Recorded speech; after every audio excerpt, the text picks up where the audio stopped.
Hey guys, Justin here with Lucha Adventures. I'm going to take a second today to explain what an S-drill is. A couple of our recent videos, I've mentioned an S-drill and I've been asked a little bit about what that is. So S-drill is a safety drill we do at the beginning of the dive. So as we're putting on all of our equipment on land, we're checking things, making sure that they properly function, we have what we need. But there can be small problems that become big problems once we get under pressure. Maybe we didn't notice on land that there was a bad O-ring that would allow water into the battery of our light, or that there's a little hole in our regulator that allows it to kind of spritz us in the mouth every time we try to take a breath, things like that.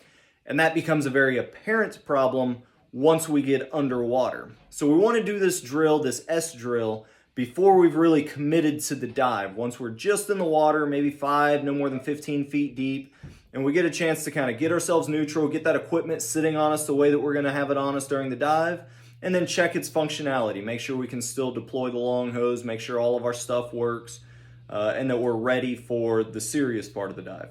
So coming right up here, I'm going to show you guys a video of us getting ready for Jenny Springs. It's a cave dive, so we've got side mount on, we've got dive lights, all that stuff, and I'll kind of talk you through it. Here we go.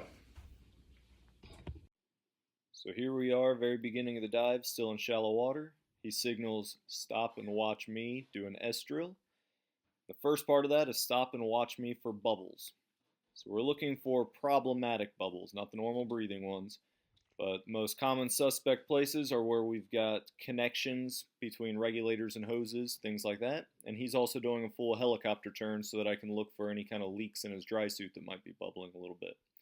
So he gets full turn here. I didn't see any problematic bubbles, so I give him the everything looks okay. And he moves on to regulator switching. So he's got a short hose.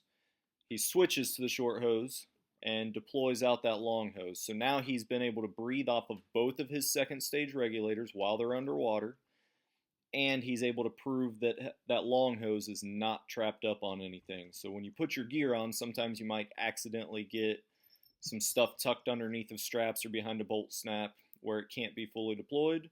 He knows that's not the case now, so in an emergency, we would be perfectly capable of utilizing that. He gets it tucked back away. Goes to check his pressure here. So there's that sign for pressure. He's got 3,000 psi in that tank, and he's about to check the other tank. And then once he's confirmed that, we are going into a cave, so he checks his primary light, make sure that works. So all of these things are done just to make sure that even though it might have been fine on land, now that we're in the water and things could flood or have other issues, we've verified that they work. And that's all there is to an S drill. Whether it's a big tech dive, a pretty straightforward recreational dive, we're always going to do it. You might need to add a little bit more to it for extra gear, or a little bit less if you don't have quite as much, but regardless, make sure your stuff works right there at the beginning. Hope this helps. You guys have a great day.